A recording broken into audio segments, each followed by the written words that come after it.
Maayong aga sa inyo tanan.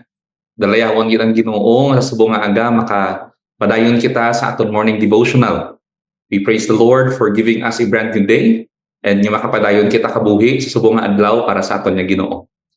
Magapadayon kita sa aton nga devotional sa ginsugudan naton nga three-part series sa nagligad ining God of many chances or God of second chances. Ginlantaw naton ang libro ni Jonah, ang story ni Jonah from Jonah chapter 1, verses 1 to 3.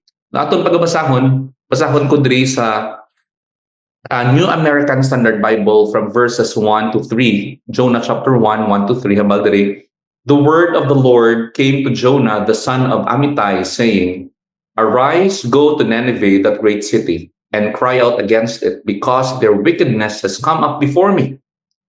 But Jonah got up to flee to Tarshish from the presence of the Lord.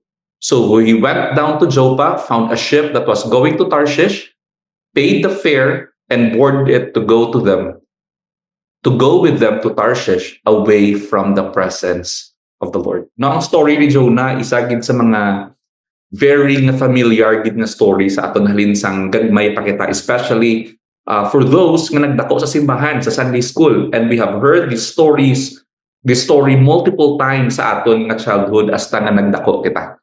Now, I must say that the story of Jonah is often one of the most misunderstood nga stories in the Old Testament. Kung baglantaw kita sa story ni Jonah, ang emphasis kid permi kay ara sa disobedience ni Jonah, ara sa kagrabe sang bagyo, sa kadako sang isda nga nagtulon sa kay Jonah. Although those are good things and very good details nga nagahatag spices sa story, ang point gid sa book of Jonah is the God of Jonah. And actually, this book is about the mercy of God. Kung paano gid kaluy-an sang Dios ang mga tawo nga hindi pa tumuluo sa iya, just like the people in Nineveh. Kung paano man ginatagaan sang kaluoy kag tsansa sang Dios ang iya nga makaanakan sa tion nga naga-disobey sila sa Ginoo. Now, sa sining series nato ng atong tagaan emphasis is ang chances.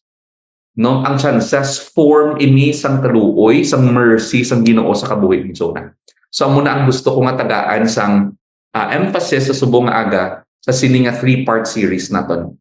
Nung lesson naton diri nga gin-emphasize is that wala gid sang tawo nga actually makapalagyo sa Ginoo. No, agit lang kapalagyo ta sa Ginoo, but hambal kani sang psalmist, how can I flee from your presence? Kung magkadto ko sa pinakataas nga point sa kalibutan, ato man dito presensya sang Dios. Kung manaog ko sa pinaka-lowest nga point, as far as human capacity is concerned, ang presensya sang Dios ato man gyapon dito. That's why dakwin ko ang punto nga wala gid sang isa sa aton nga actually makapalagyo sa Dios. So gusto ko ni kwaon nga tion para i-encourage ang mga ginikanan ay hanay mga kabataan kamo nga nagapalagyo sa Dios. Mga kabataan, kamo nga ginatalikdan nila ang Ginoo. Now, I want to comfort you this morning by saying to you nga ang Ginoo naton is a God of many, many chances. Ang Ginoo hindi siya dasig mag-give up sa mga katawhan. Ang Ginoo naton maluluyon nga Dios. Wala sa makapalagyo sa presensya sang Dios. Keep on pleading for your loved one na magpanumbalik sila sa Ginoo. Maybe ikaw isa ka spouse, ang imong nga bana o ang imong nga asawa hindi tumuluo, and it is giving you a hard time. No, the same encouragement is for you. That no one can actually flee from the Lord. Wala sang isa sa aton nga madula sa vision o kon sa radar sang aton nga Ginoo. Our God is a God of multiple chances. He is a merciful God. We keep on hoping for Him. Now, ginsugdan nato ng iming pagtuon kag ang aton diri nga gina-identify ang mga tatlo ka mga red flags. No, tatlo sa mga pwede naton ma-consider nga misconception, especially sa pagsunod naton sa Ginoo. No, diri sa story ni Jonah, ang first gid diri naton nga bantayan kay amuning sa ginimo ni Jonah, ang first gid ginto na naton nagligad is that personal concerns must not be prioritized above God's word. Kung intindihan naton nga si Jonah may mga balatsagon siya, may mga rason man siya nga hindi siya gusto magsunod sa Ginoo. So mas ginuna ni Jonah ang iya personal nga mga concerns. So ang first nga red flag, ang first ginaton nga bantayan is that hindi naton dapat iuna ang aton personal nga mga balatsagon kumpara sa kung ano ang ginapatuman sang Dios aton. So diri nakita sa ikaduha nga red flag, on verse 3, basahon ko luwat ang verse 3. Sanging command na si Ginoo si Jonah to arise and to go to Nineveh, ari ang verse 3. But Jonah rose up to flee unto Tarshish from the presence of the Lord, and went down to Joppa, and he found a ship going to Tarshish. So he paid the fare thereof, and went down into it to go with them unto Tarshish from the presence of the Lord. Ang second nga red flag, nung second nga bantayan natin dapat is that providential circumstances must not be confused as God's will. Liwaton ko ang mga circumstansya nga gintugot sa Ginoo, hindi naton dapat automatically ipanumdumon nga amo na ni ang kabubuton sa Dios. Tungod niya ang circumstansya maayo, tungod niya ang circumstansya nagaayon sa akon nga gusto matabo. So siguro amo na ni siya ang kabubuton sa Dios. No, hindi. Malearn naton sa story ni Jonah nga ang mga bagay sa kabuhi niya, especially sa nagapalagyo sa Dios, natabo gid according sa iya nga gusto. Kitungod gusto siya malagyo ang mga circumstansya, nag-ayon sa iya nga mga kabubok, sa iya man nga gusto nga matabo. So ang lesson diri sa aton is hindi naton pagtulokon dayon nga amo na lang kabubuton sang Dios kay tungod ang mga bagay nangin masulhay. Ang una gid naton nga konsiderasyon kung ano gid ang gin-command sang Dios. Ang mga circumstances sa kabuhi naton hindi na sila primary nga way para nga mabalaan naton ang kabubuton sang Dios sa aton nga kabuhi. Ang pulong sang Dios gid amo ang aton number one nga discerner or determinative kung ano ang kabubuton sang Dios. Now, sa naghambal ang Dios sa kay Jonah, arise and go to Nineveh and preach against it. We might expect, no, tungod nga si Jonah prophet sa sang Dios, we might expect nga ang next na verse mahambal, and Jonah arose and went to Nineveh and preached against it. Amo nang pwede nga amo nang aton i-expect. But to our surprise, hindi na mo ang natabo sa verse 3. Instead of obeying the Lord, abruptly, Jonah fled from the Lord. Si Jonah nagpalagyo pag siya sa opposite na direction kung sa diin siya ginapakadto sang Dios. No, ang Nineveh, ara na siya sa part nga northeast ang iya nga direction. Ang Tarshish naman niya, ara man niya sa piyak na direction sa ginapakadtuan sang Ginoo sa iya. Hambal sang Ginoo, Jonah kadto ka sa east, kay makadto ka sa Nineveh. Siling ni Jonah, hindi ko. Makadto ko ya sa opposite na direction, makadto ko ya sa west. Jonah was determined to run away from the Lord. And hambal diri sa text naton, and Jonah went down to Joppa. Nanaog siya kuno sa Joppa. No, sa akon bala nga pagpamalandong sini ang ining word bala nga aning phrase nga went down, nanaog. It is true in two levels.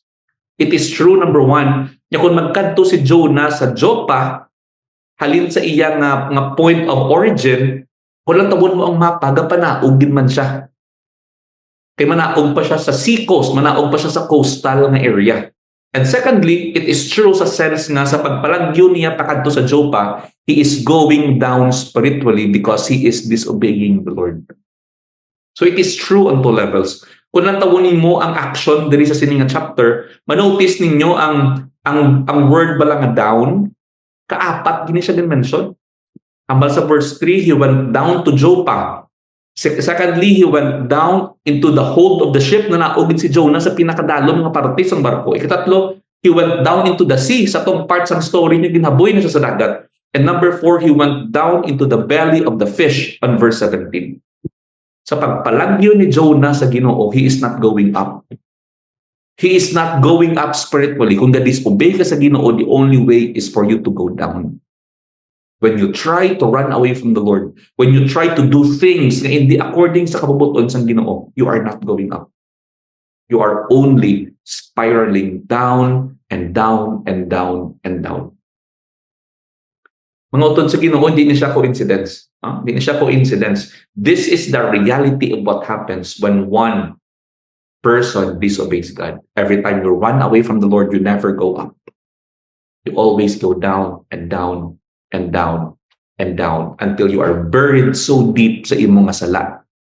Sa imong nga pagpalagyo sa Ginoo. May duha ko diri collection na gusto i-emphasize. Number 1, when you run away from God, there is always a vacant cabin.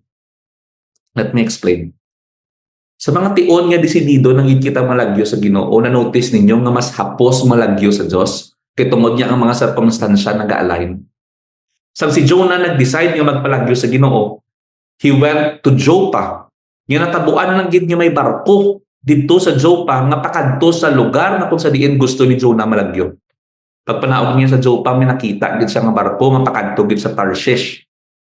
It was a very long way from Joppa to Tarshish.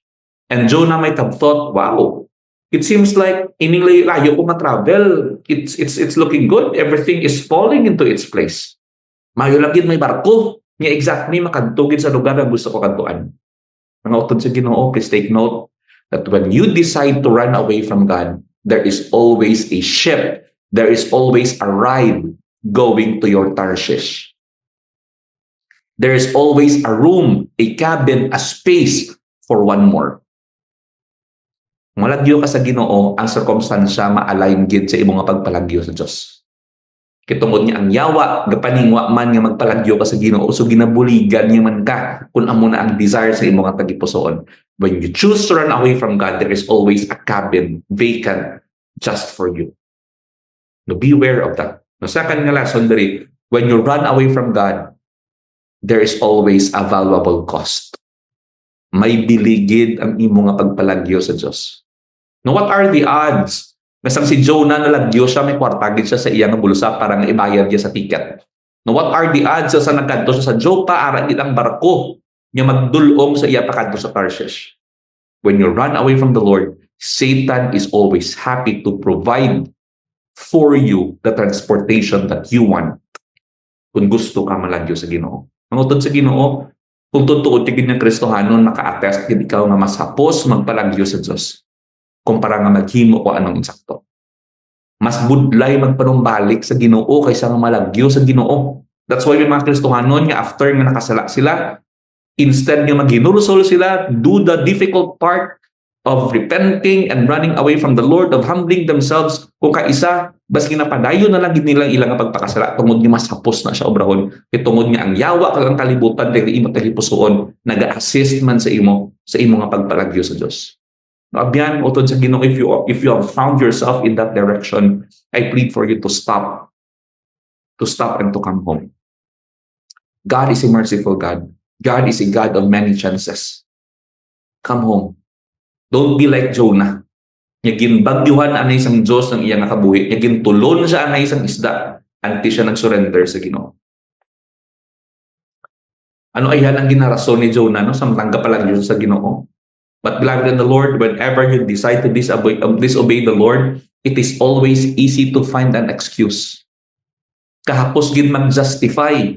No, parehos nga nagkuman ang Ginoo nga sa mga young people naton, hindi ka mo makipagrelasyon sa mga hindi tumuluo. So kung kaisa kahapos lang ni i-disobey kitong magginahambal ta lang sa kaugalingon ta nga, kaagi man ko nga boyfriend ko Christian, gintunto yaman ko, ginbreak yaman ang akon heart. Mayo pa niya ang hindi tumuluo kay do mabuot pa.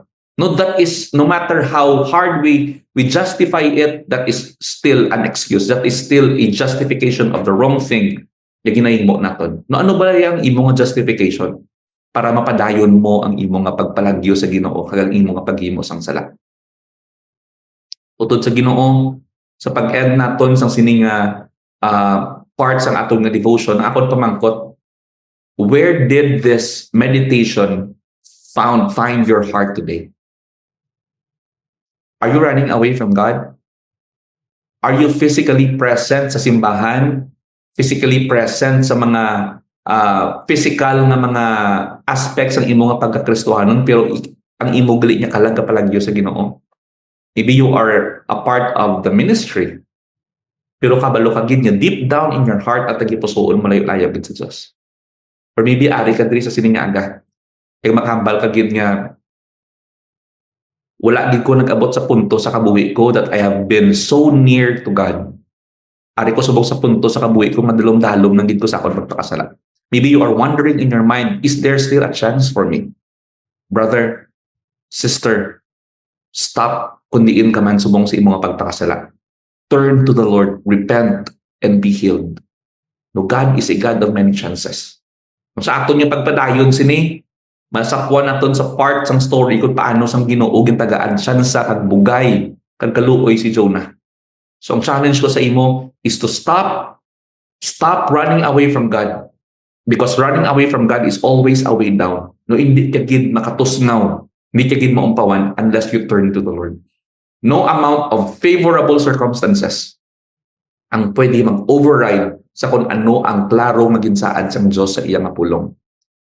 Ang mga circumstansya nga gina-allow sa Diyos, they are foolish if amo lang na ang imubasihan sa pag-determine sa kamubuton sa Diyos. The Word of God is supreme than what you think is an open door sa imo nga mga circumstances.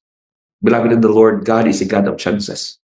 Kung ano man na, kung kasala ka man sa imo nga desisyon, tiagara kasubong sa pagpakasala, please stop, repent, and return to the Lord. Kabay pang encouragement sa sining nga aga para sa aton is that in our decisions, we will be discerning kung anong gidbala ang ginsaad sa Diyos nga ipatuman sa akon. Kabay pang hindi naton pagbasihan ng aton circumstansya lang. May the Word of God be supreme in anything and in everything sa aton nga kabuhi, especially sa pag-seek naton sa plano kagabubuton sa Diyos sa aton nga kabuhi. Magapangamuyo kita. Salamat din Ginoo sa sining nga aga. Salamat sa imong pulong. Kabay pa nga mag-encourage ini sa imong mga kaanakan, ya padayon nga magtuman sa kung ano Ginoo ang klaro nga ginsaad mo sa imong pulong. Matuod gid Ginoo nga masapos malagyo sa imo tungod nga damo sa mga factors ang nagabutong sa amon. Ang fallen nga kalibutan, ang yawa kag ang amon fallen nga tagipusoon. Pero Ginoo ga pangamuyo kami sa bugay, nga buligyan mo kami nga obrahon kung anong insakto. Sa amon Ginoo, sa mga kaanakanin mo nga ayhan ara subong sa path of obeying you. Kaya gina-enjoy nila Ginoo ang blessings of obedience. Please give them the grace to stay there. Sa mga kaanakanin mo Ginoo, masubong ayhan, nakakilala sila sa imo bilang ilang manluluwas kag Dios pero ara sila nakabuhi sa pagpakasala. Father, may this message reach them that you are a merciful God and that if they confess their sin, you are faithful and just to forgive. Kung may ari man diri ayhan Ginoo nga nagapamati nga wala kagid sang personal na kaantanan sa imo. Kaya ang balaan nga espiritu gapanghikot siya tagipusoon subong kinahanglan niya ang kapatawaran nga imo nga gina-offer. Please help that person turn to you, to come to you in repentance and in faith, believing that only Jesus Christ can forgive us of our sin and can save us from the penalty of our sin in hell. Father, I commit to your people now. Please use your word to encourage them to live for you today. This is our prayer. In Jesus' most mighty name we pray. Amen. Good morning, everyone.